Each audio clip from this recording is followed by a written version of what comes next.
you're back with Bev and Bobby back in New York in Central Park, and Bobby, actually the question I'd like to ask you this week is if there was one particular key skill that you think is fundamental to getting ahead, whether it be in management, sales, but to do with our industry, being a trainer indeed, what do you think it is?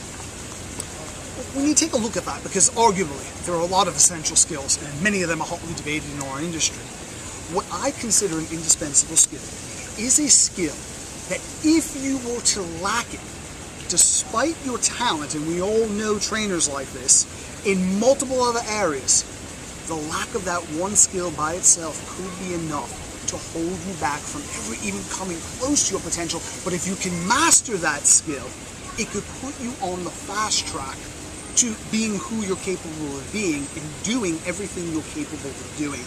And to me, that one skill is communication, case in point, because we were talking about Malcolm Gladwell earlier down by the Bethesda statue, is Oppenheimer versus Chris Langer. Now, the latter, Chris Langer, very few people have ever heard of Chris Langer, if anyone, but he's one of the smartest people on the planet. He has an IQ upwards of 195. However, due to a series of adversity growing up, and a series of adversity in university,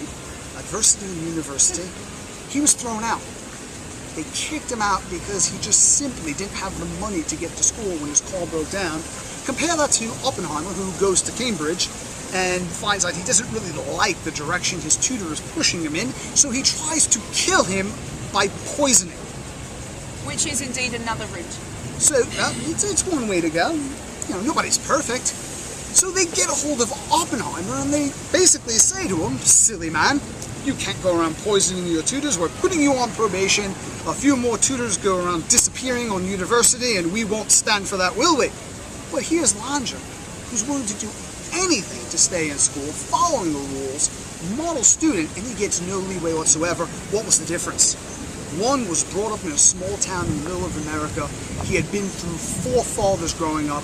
All of them had either disappeared or quite abusive. And here you have Oppenheimer, who grows up in New York City, educated right over there in Central Park West, very sophisticated, taught to appreciate diversity, culture, and communicate ideas.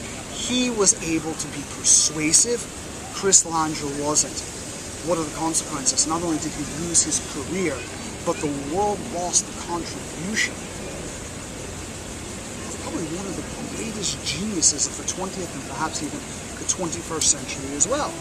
So you have that trainer that's, really, really smart, develops himself or herself, but has no clients because they don't have the ability to be influential, to connect their ideas. Yes, we know those people that blow our minds, and they're the first people that you go to when you need a question answered because they're fantastic, and yet the book lies empty. And it's tragic. So what I would suggest, and I hate to get on my soapbox, but this is really important. If there was one thing you would explore, one skill you would want to develop, get yourself into, or at least inquire about, our PTA Global Teaching School in Boulder, Colorado. Because if anything has the potential to change your life and help you live at the highest limits of your own personal potential, that would be it.